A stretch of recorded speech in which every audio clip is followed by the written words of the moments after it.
নমস্কার বন্ধুরা, ইনসাইড দি কিচেনের আরেকটি নতুন পর্বে আপনাদের সবাইকে স্বাগত জানাই। চিংড়ি মাছ তো অনেকভাবেই খেয়েছেন, এইভাবে একবার বানিয়ে দেখুন, পাগল হয়ে যাবেন। সত্যি কথা বলতে এই রান্নাটা খেলে অনেকেই বুঝতে পারবেন না যে চিংড়ি মাছ না মাংস খাচ্ছেন। আমি আজকে চিংড়ি মাছ নিয়েছি 350 গ্রাম মতো। এগুলোকে ভালো করে কেটে ধুয়ে নিয়েছি, তারপরে হলুদ আর নুন মাখিয়ে রাখছি।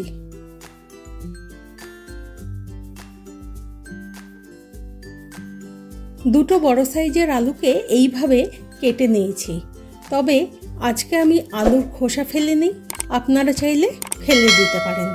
তবে এই রান্নায় আলুর খোসা থাকলে তার স্বাদ আরও অনেক গুণ বেড়ে যাবে।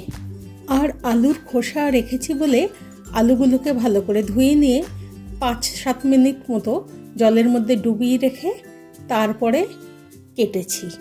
তাতে কোনো রকমভাবে নোংরা বা মাটি লেগে থাকার সম্ভাবনা থাকবে না। আজকে এই রান্নাটা সর্ষের তেলে করব। তেল গরম হয়ে ধোয়া উঠছে, এখন আলুগুলো দিয়ে দিচ্ছি। রেসিপিটা প্রথম থেকে শেষ অবধি দেখার অনুরোধ থাকলো। আলুগুলো বেশ ভালো করেই ভেজে নিচ্ছি, যাতে 50% মতো এখানেই কুক হয়ে যায়। আলুগুলো তুলে নিয়ে ওই তেলেই চিংড়ি মাছগুলো হালকা নেড়ে নেব, বেশি ভাজবো না।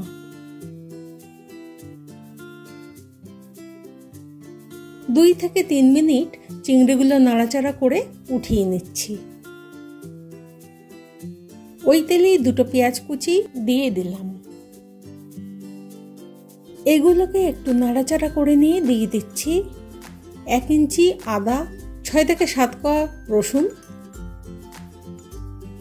আর দিচ্ছি একটা টমেটো কেটে।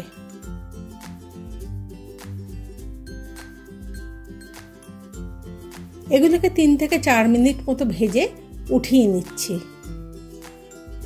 এগুলো ঠান্ডা হয়ে গেলে আমি মিক্সার গ্রাইন্ডারে একটা পেস্ট বানিয়ে নেব।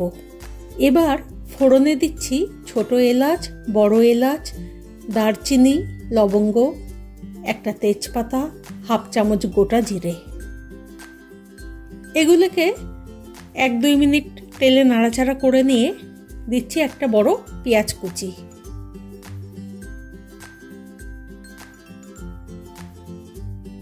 পেঁয়াজটা কিছুক্ষণ ভেজে নেব। ব্রাউন কালার হয়ে গেলেই আগে থেকে যে পেস্টটা বানিয়ে রেখেছিলাম সেটা দিয়ে দিচ্ছি।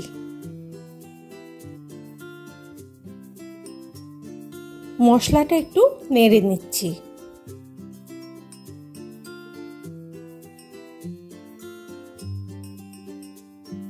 দুই থেকে 3 মিনিট পরে 1/2 চামচ করে হলুদ, জিরে, ধনে, লাল লঙ্কা আর কাশ্মীরি লাল লঙ্কার গুঁড়ো দিয়ে দিচ্ছি। মশলাটা কষাতে থাকবো। এই সময় অল্প জল দিচ্ছি।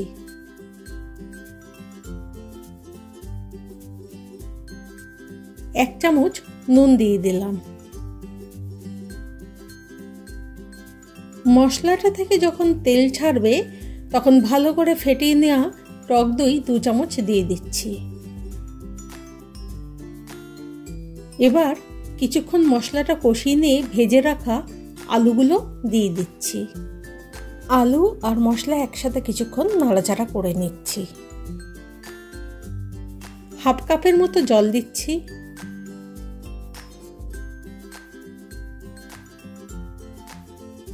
পাঁচ কোয়া মতো রসুনের টুকরো দিলাম, কয়েকটা কাঁচা লঙ্কা দিলাম।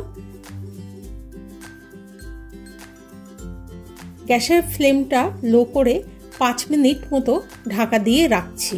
দেখুন কত সুন্দর তেল ছেড়েছে মশলাটা থেকে। এখন ভেজে রাখা চিংড়িগুলো দিয়ে দিচ্ছি। কিছু রান্না আছে যেগুলো তাড়াতাড়ি হয় না, কিন্তু যদি একটু ধৈর্য নিয়ে আস্তে আস্তে লো টু মিডিয়াম ফ্লেমে কষিয়ে রান্না করা যায় না, তার স্বাদ হয় অপূর্ব। এখানে আমি 1.5 কাপের মতো জল দিয়ে লো ফ্লেমে প্রায় 20 মিনিট মতো ঢাকা দিয়ে রাখছি। 20 মিনিট হয়ে গেছে। ঢাকা খুলে চেক করলাম আলুগুলো ভালো রকম সেদ্ধ হয়ে গেছে। 1/2 চামচ গরম মশলার গুঁড়ো দিলাম, সামান্য চিনি দিলাম, ঘি দিলাম 1 চামচ। সব উপকরণগুলোকে একসাথে খুব ভালো করে মিশিয়ে দিয়ে 5 মিনিট মতো ঢাকা দিয়ে রাখছি। গ্যাসের ফ্লেমটা বন্ধ করে দিয়েছি। দেখুন বন্ধুরা, মাংসের ঝোলের মতো লাগছে কিনা। শুধু দেখতে না, বিশ্বাস করুন খেতেও মাংসের মতোই হয়েছে। সব শেষে ধনেপাতা দিয়ে নামিয়ে নিচ্ছি। এইভাবে সম্পূর্ণ প্রসেস ফলো করে যদি রান্নাটা করা যায় তাহলে দুর্দান্ত খেতে হবে। তৈরি হয়ে গেল চিংড়ি মাছ দিয়ে দম আলু। রেসিপিটা ভালো লাগলে একটা লাইক আর কমেন্ট করার অনুরোধ থাকলো।